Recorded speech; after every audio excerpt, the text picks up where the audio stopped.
Mental de la madre es muy importante porque cuanto mejor esté la mamá, más va a disfrutar la crianza, mejor se va a poder vincular con su bebé. Todos los bebés llegan al mundo enamorados de sus madres y, sin embargo, no todas las madres pueden recibir a los bebés en las mejores condiciones por culpa muchas veces de las circunstancias, del contexto y de estos problemas de salud mental. Por eso es importantísimo cuidar a las madres. Ahora, como las mujeres además, la mayoría de las veces enfrentamos el embarazo con muy poco contexto, ¿no? Por un lado, una idealización de la maternidad, por otro lado, cero información sobre toda la experiencia truculenta que a veces resulta ser. Es muy sorprendente la sensación de sentirse mal, de estar angustiada, y de alguna forma uno lo pasa un poco por la libreta, como que cree que es así, que es lo natural. ¿Cómo podríamos levantar alertas o tener claro que nos está pasando algo que está afectando nuestra salud mental? ¿Cómo podemos identificar que ese malestar no es solo incomodidad con lo nuevo, sino que en realidad es un problema de salud mental perinatal? Bueno, sabemos que en el embarazo acontece una transformación enorme, no solo física, sino también cerebral, neuronal, y lleva un proceso psicológico específico, ¿no? Entonces, a lo largo del embarazo, pues vamos a atravesar estos cambios. Es normal estar revuelta en el embarazo, es normal la ambivalencia, es normal dudar, es normal sentirse distinta, ¿no? Yo creo que una clave muy importante es el disfrute, ¿no? El poder disfrutar. Cuando una mujer está embarazada, pero está sobre todo muy preocupada, con mucho miedo, sin poder dormir, ¿no? Pues estos son señales de alarma, ¿no? Sobre todo esto, la preocupación y el miedo obsesivo durante la preñez y el no poder disfrutar del embarazo o el tener a veces pues, esta sensación prolongada, ¿no? De mucho cansancio y de casi a veces de arrepentimiento, pues estos son señales de alerta, desde luego. Ahora, en una entrevista que leía previa que tú diste, tú decías, igual hay algo del sistema que nos sobrepreocupa del embarazo. Y sobre todo cuando una es madre primeriza, por supuesto yo ya no lo soy, pero lo fui en algún momento y recuerdo esa sensación como de atención, de el deber de estar atenta, de que las cosas estén yendo bien, ¿no? Y quisiera saber cómo has visto tú que la cultura, que la manera en que nos relacionamos con el embarazo influye en que al final a veces estemos demasiado vigilantes y que tal vez induzcamos estos estados de extrema preocupación. Sí, bueno, no hay que olvidar que seguimos estando en una sociedad patriarcal, ¿no? La propia palabra embarazo, cuando la buscamos en el diccionario, habla de algo que hay que ocultar, ¿no? Algo embarazoso es algo que produce vergüenza. Esto permea todavía, ¿no? Entonces, con el embarazo actualmente se pone mucho acento en que el bebé esté bien, ¿no? De hecho, la terminología médica, el lenguaje, a mí me parece muy interesante por todo lo que revela, ¿no? Todavía en medicina hablamos del producto del embarazo, ¿no? Se pone todo el acento en el que el bebé esté bien y con las madres pues se nos cuida en función del bebé, pero sin realmente preguntarnos cómo estamos en muchos casos. Entonces hay situaciones muy paradójicas, ¿no? Por un lado venimos de una tradición que parece que el embarazo sano es ese que no se nota, ¿no? Decimos, tuvo un embarazo tan bueno que trabajó hasta el último día del embarazo, ¿no? Se puso de parto en el trabajo. Bueno, pues esto ahora mismo no nos parece que sea lo ideal, porque eso lo que refleja es que como sociedad no estamos cuidando a las embarazadas, ¿no? El embarazo es un tiempo para descansar, para fantasear, para estar un poco haciendo este trabajo psicológico, ¿no? Y por otro lado, tenemos ahora una atención tan medicalizada que pone tanto el acento en detectar cualquier mínima complicación que a veces estas informaciones que los propios médicos facilitamos, pero a veces las facilitamos desde un clima también de medicina defensiva y con una falta de acompañamiento emocional. Entonces hay muchas embarazadas que pasan el embarazo con mucha preocupación porque les han dicho que puede ser que el fémur o el riñón o no sé qué cosita pese o mida unos milímetros más de lo previsto, que luego en la mayoría de los casos son cosas que se van a resolver con total normalidad, pero ya se ha generado este miedo en la mujer, ¿no? Esta atención tan medicalizada si no va acompañada de una atención a la salud mental, puede ser muy dañina, ¿no? De esto hablaba Michel Oden, lo llamaba el efecto nocebo, ¿no? El daño que a veces inducen los profesionales sanitarios sin ser conscientes y haciendo un poco como que parezca que toda la responsabilidad de que ese bebé esté bien recae sobre la madre, cuando realmente debería ser toda la comunidad la que pudiera cuidar y sostener a las gestantes, ¿no? Hay algo que la experiencia de la maternidad es una experiencia muy rotunda para una mujer y la cambia de una manera muy profunda y por lo mismo todos tratamos de ser muy respetuosos con lo que cada uno elige. Pero hay ciertas decisiones que ocurren durante el parto y posteriores que tienen un impacto directo, por ejemplo, en el vínculo de los niños y de las niñas con sus madres. Entonces quisiera saber cuál es tu mirada sobre, por ejemplo, la realización de cesáreas. En Chile tenemos una tasa de cesáreas que está completamente fuera de la norma global, podríamos decir, dependiendo de con qué se compare, a veces 2, a veces 3 veces lo que ocurre en otros países. Entonces, ¿cómo han visto ustedes que hacer cesáreas tiene efectos sobre la salud mental perinatal?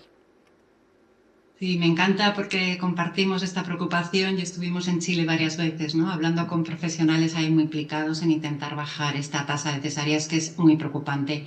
La cesárea salva vidas, es una intervención maravillosa, pero si la hacemos cuando no es necesaria, estamos poniendo en peligro a las madres y a los bebés. La cesárea tiene una mortalidad de 4 a 6 veces mayor que el parto vaginal, por ejemplo. Y ahora estamos viendo más y más que las cesáreas afectan a largo plazo, no solo en el momento del nacimiento, sino que pueden cambiar y condicionar el desarrollo del bebé. Entonces, yo no quiero ser alarmista porque yo misma tuve a mis hijos por cesárea y yo sé que las mujeres, las madres, ¿no? Cuando vimos estas noticias empezamos a preocuparnos por nuestros bebés. Yo creo que este problema hay que asumirlo no de manera individual, sino de manera colectiva y global, pero sí que sabemos que la cesárea afecta a la salud, está demostrado que aumenta el riesgo de obesidad, de algunos trastornos psiquiátricos, de asma, que es muy importante las cesáreas hacerlas justas y cuando se hacen, hacerlas humanizadas, es decir, que la mamá esté acompañada en el quirófano de la persona que ella elija, puede ser el papá o su pareja, otra persona, que el bebé esté acompañado en todo momento, que no se le separe y iniciar la lactancia cuanto antes, ¿no? Estas son estrategias que minimizan el impacto de las cesáreas, pero de verdad que está habiendo mucha investigación y cada vez sabemos que dejan secuelas a largo plazo en la salud. Te lo preguntaba justamente por eso, porque acá en Chile, por ejemplo, hay muchas personas que programan sus cesáreas. O sea, como en vez de esperar a que ocurra el parto, toman la decisión previa de programar una cesárea. Y hay un encadenamiento, hoy día sabemos mucho más de cómo funciona las distintas secreciones químicas de nuestros cuerpos que producen las grandes magias del nacimiento, que permiten que uno tenga leche, que permiten que uno se dilate en el momento del parto, etcétera, ¿no? Entonces, también quería como que nos cuentes un poco cómo se encadenan estas hormonas que se secretan en el contexto del parto y que permiten que después, por ejemplo, la lactancia sea más fácil. Porque tenemos en Chile muchos casos de gente que vive cesárea y que después no puede dar leche, por ejemplo. Bueno, es importantísimo entender esto, entender que el parto lo desencadena el bebé, que es el que lanza una señal neuroquímica al cuerpo de la madre, su cerebro, diciendo que ya está listo. Y ahí se desencadena una cascada neurohormonal que Michel Oden simplificaba un poco hablando de las hormonas del amor, pero es que es así. Estas hormonas van a facilitar, por un lado, el trabajo del parto, el que vaya saliendo el bebé, el que vaya descendiendo, el que se vaya abriendo el cuello del útero, el que salga el bebé, esta brutal transición que es pasar del medio acuático intrauterino al medio aéreo extrauterino. Pero además estas hormonas facilitan el inicio de la lactancia materna, facilitan la transición maternal, facilitan que las madres que atraviesan un parto fisiológico se sientan, cuando han sido un buen parto y un parto respetado, se sientan empoderadas, enamoradas de sus bebés, listas para la crianza y facilitan el vínculo, ¿no? Entonces, sabemos que cuando hacemos una cesárea programada, el cerebro de las madres va a tardar bastante más en sufrir esta transformación. Es decir, las madres que han tenido una cesárea programada pueden tardar más suelen tardar más en sentir este cambio tan potente, ¿no? Y pueden tener más dificultades con la lactancia. En los estudios de neuroimagen se ve que a los 6 meses no hay diferencia entre las madres que han tenido un parto vaginal y las madres que han tenido un parto por cesárea en cómo responden a sus bebés, pero hasta que llegan esos 6 meses, sobre todo los primeros 3 meses, suele haber diferencia. Y esto es lo que nos cuentan muchas madres. Muchas madres que han tenido cesáreas nos cuentan: yo sabía que quería a mi bebé, era una bebé profundamente deseada y amada, y sin embargo, cuando me hicieron la cesárea y me la dieron, no sentí nada hacia ella, ¿no? La cuidé un poco de forma rutinaria, pero no era mi sentir. Esto es muy doloroso y genera mucha culpa. Y creo que es muy importante explicarlo y ayudar para hacer solo las cesáreas justas. Y a ser posible cuando ya se ha iniciado el trabajo de parto. Quería que avanzaras un poco en esa línea, porque para poder entrar un poco más de lleno en el rol del vínculo, ¿no? Sabemos hoy lo importante que es para un bebé, gracias justamente a las neuroimágenes, tener un vínculo, que se le hable, que se lo cuide, que se le amamante. Hay una cosa que ocurre ahí que la comprendemos todavía limitadamente, porque todavía no entendemos los otros elementos que todavía están en investigación de cómo ese proceso ocurre, en la forma que los corazones se coordinan, etcétera, ¿no? Ese ecosistema que uno empieza a hacer con su hijo. Y entonces me encantaría saber, imaginemos que tenemos una cesárea o que no la tenemos, ¿qué alerta debiera reconocer una madre cuando tiene a su bebé en brazos? Esto, por ejemplo, de no sentir necesariamente nada, ¿es una señal de que yo debiera estar más atenta a mi salud mental, a que puedo eventualmente estar teniendo, no sé, una depresión posparto o algo así? Bueno, yo quiero empezar por el final, porque me parece muy importante cuando hablamos de estas cosas explicar que todo se puede reparar, ¿vale? Que incluso si una mamá tuvo una cesárea muy traumática y no sintió nada por su bebé y luego estuvo profundamente deprimida, esto siempre se puede reparar, ¿vale? Porque creo que es muy importante cuando explicamos esto, no generar más angustia, ¿no? Pero sí, yo creo que hay que darse mucho tiempo y que efectivamente hay mamás que nos cuentan que sienten rechazo, que sienten miedo a quedarse solas con el bebé, o hay mamás que nos cuentan: es que mi bebé me parecía fea, o mi bebé me daba mucha pena de tenerme a mí como madre, pensaba: pobre bebé, ¿no? Que yo soy su madre y no estoy a la altura, ¿no? Bueno, pues esta decepción, esta tristeza, este bloqueo, creo que es muy importante poder expresarlo y sobre todo pedir ayuda, ¿no? Que sepan las mamás que están sintiendo esto, que necesitan estar acompañadas, que no están solas, que muchísimas mujeres han pasado por ahí y que una clave absoluta es no estar sola y poder pedir ayuda, y que todo va a pasar, que hemos visto madres con depresiones gravísimas que se recuperan todas, que luego llegan a disfrutar de sus bebés, que llegan a tener un vínculo precioso, pero realmente es muy importante que el entorno entienda que esta transición maternal puede ser muy dura y que es muy importante no juzgar a las madres, escucharlas, acompañarlas y sostenerlas. Sí, me parece muy importante lo que recalcas, y de hecho el sentido de nuestro programa es más bien acompañar y ayudar a reconocer tempranamente. Recuerdo yo en mi primer embarazo, súper primeriza y todo, no me di ni cuenta que estaba deprimida.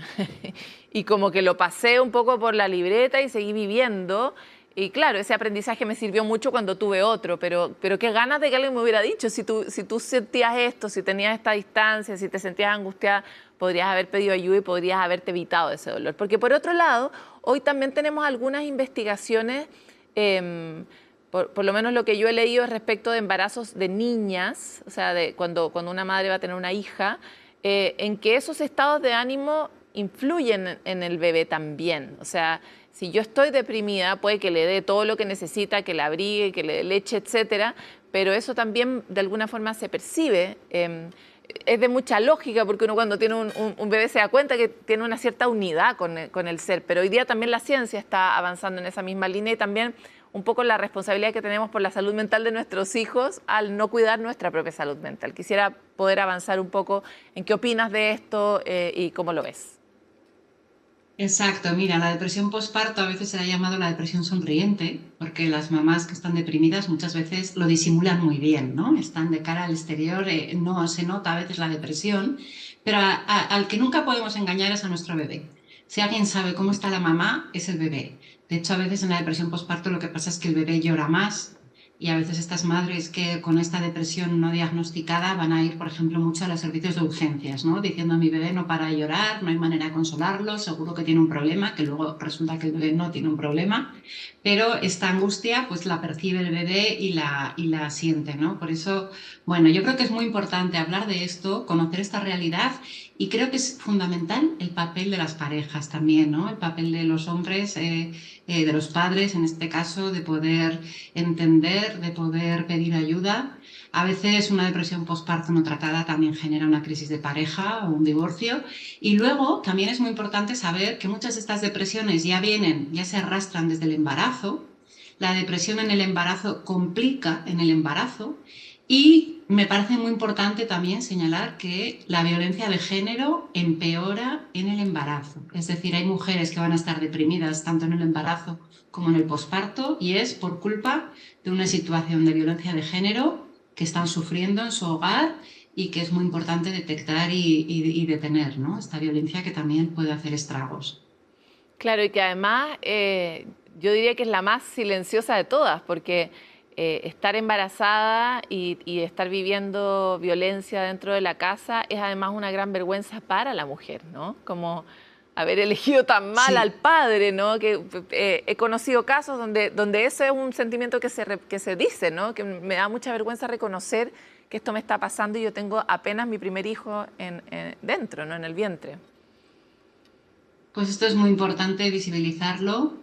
Ninguna mujer merece ningún tipo de maltrato en el embarazo, y los profesionales sanitarios tenemos que estar mucho más atentos, porque sabemos que detrás de muchos casos de prematuridad, de parto prematuro, de hemorragias, de infecciones, de problemas de salud serios en el embarazo, lo que hay es esta situación de violencia doméstica que no sabemos detectar suficientemente bien, ¿no? Entonces, bueno, pues las mujeres tienen que saber que esto nunca es culpa suya, que siempre se puede pedir ayuda, y que los profesionales sanitarios especialmente tenemos que ser capaces de detectar, ayudar y sobre todo nunca jamás juzgar a una mujer que está en esta situación, ¿no? Y sobre los futuros padres, ¿no? Pues que hay que entender que a veces en los hombres también la paternidad genera una crisis, y en hombres que han vivido, que vienen de modelos de familiares de violencia, pues también eso puede hacer que se recrudezca, ¿no? Y se genere esta dinámica violenta y de maltrato hacia su pareja, que obviamente hay que detener cuanto antes, pero también hay que entender para poder ayudar a estos hombres a que detengan esta violencia. Totalmente. Tú eres parte de una corriente de la medicina que tiene este sello, ¿no? Esta mirada sobre la mujer y que curiosamente es bastante nueva. Por lo menos aquí en Chile, ya los equipos que se reconocen como equipos de parto respetado, que tienen toda esta conversación que hemos tenido de alguna forma llevada a la práctica, todavía no son la norma, son como pequeños equipos dentro de los hospitales o de las clínicas. Y me gustaría saber cómo has visto que esta conciencia dentro del mundo de la obstetricia ha aumentado, no solo en mujeres, que cada vez vemos más mujeres obstetras, sino también en los hombres.